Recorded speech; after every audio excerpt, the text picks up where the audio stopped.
السلام علیکم، میرا نام ڈاکٹر سید عابد حبیب ہے۔ میں حیات آباد میڈیکل کمپلیکس پشاور میں ماہر امراض قلب ہوں۔ کولیسٹرول کی جو ہے نا کئی قسمیں ہیں، ایک کو گڈ کولیسٹرول کہتے ہیں، ایک کو بیڈ کولیسٹرول کہتے ہیں۔ گڈ کولیسٹرول یعنی کہ H D L cholesterol, high density lipoprotein cholesterol کو ہم گڈ کولیسٹرول کہتے ہیں، اور ایل ڈی ایل کولیسٹرول یعنی لو ڈینسٹی لائپوپروٹین کولیسٹرول کو ہم بیڈ کولیسٹرول کہتے ہیں۔ سادہ الفاظ میں یعنی آپ سمجھ لیں کہ گڈ کولیسٹرول کی مقدار خون میں جتنی زیادہ ہو اتنی ہی اچھی بات ہے، اور بیڈ کولیسٹرول یعنی ایل ڈی ایل کولیسٹرول کی مقدار خون میں جتنی کم سے کم ہو اتنی اچھی بات ہے۔ تو ہم نہیں چاہتے کہ آپ کا L D L cholesterol high ہو، اور ہم نہیں چاہتے کہ آپ کا ایچ ڈی ایل یعنی کہ good cholesterol come who. For example کچھ لوگ ایسے بھی ہو سکتے ہیں کہ جن کا ایل ڈی ایل کولیسٹرول 150 اگر ہو تو وہ مجھے پسند نہیں ہوگا، لیکن ایک دوسرا مریض ہوگا اس کا ایل ڈی ایل کولیسٹرول 160 بھی مجھے ایکسیپٹیبل ہوگا۔ تو یہ ڈیپینڈ کرتا ہے کہ آپ کو اور کیا کیا بیماریاں ہیں۔ جنرل بات یہ ہے کہ جو بیڈ کولیسٹرول ہے، عام طور پہ کسی بھی انسان میں بیڈ کولیسٹرول کی مقدار یعنی ایل ڈی ایل کولیسٹرول کی مقدار 190 ملی گرامز پر ڈیسی لیٹر یا اس سے زیادہ بالکل بھی نہیں ہونی چاہیے۔ یعنی آپ کا ایل ڈی ایل کولیسٹرول اگر بہت بھی بڑھ جائے تو 190 ملی گرامز پر ڈیسی لیٹر سے ہمیشہ کم رہنا چاہیے۔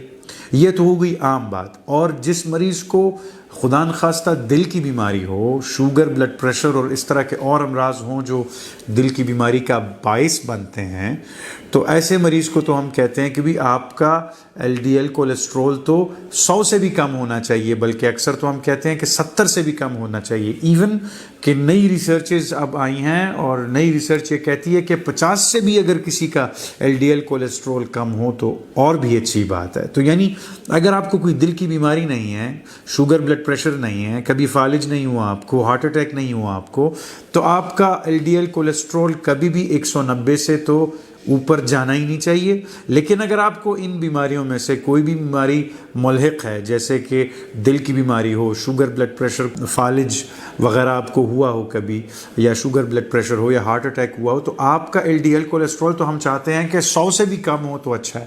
بلکہ دل کے مریض میں جس کو ہارٹ اٹیک ہو چکا ہو، اس میں تو ہم چاہتے ہیں کہ 70 سے 50 سے بھی کم ہو تو بھی بہت اچھا ہے۔ یعنی ایل ڈی ایل کولیسٹرول کو ہم بہت ہی کم رکھنا چاہتے ہیں۔ لیکن جنرل بات یہ ہے کہ ایک بندہ جس کو اور کوئی بیماری نہیں ہے، بالکل ٹھیک ٹھاک بندہ ہے، اور کوئی کسی قسم کا اس کو میجر مسئلہ نہیں ہے، تو اس کا ایل ڈی ایل کولیسٹرول تو 190 سے اوپر بالکل بھی نہیں ہونا چاہیے۔ جس کا ایل ڈی ایل کولیسٹرول 190 سے اوپر ہوگا، ہم اس کو ڈائریکٹلی دوائی سٹارٹ کرتے ہیں۔ کولیسٹرول کو کم کرنا چاہیے، اور کم کرنے کے لیے آپ پرہیز کریں، مرغن غذاؤں سے پرہیز کریں، کوشش کریں کہ ایسی چیزیں کھائیں جو سبزی جس میں زیادہ ہو، جس میں نٹس اور دال، لوبیا، یہ چیزیں زیادہ ہوں تو یہ اچھی ہیں۔ اس کے علاوہ ورزش کریں، اچھی زندگی گزاریں۔ سگریٹ پینے سے کولیسٹرول بڑھ جاتا ہے جی، اور بلڈ پریشر، شوگر بذات خود ایسی بیماریاں ہیں کہ ان بیماریوں کی وجہ سے کولیسٹرول بڑھتا بھی ہے، اور کولیسٹرول اگر کسی کا ہائی ہو تو اس کی وجہ سے بلڈ پریشر بھی لاحق ہو سکتا ہے لانگ رن میں ایسے انسان کو۔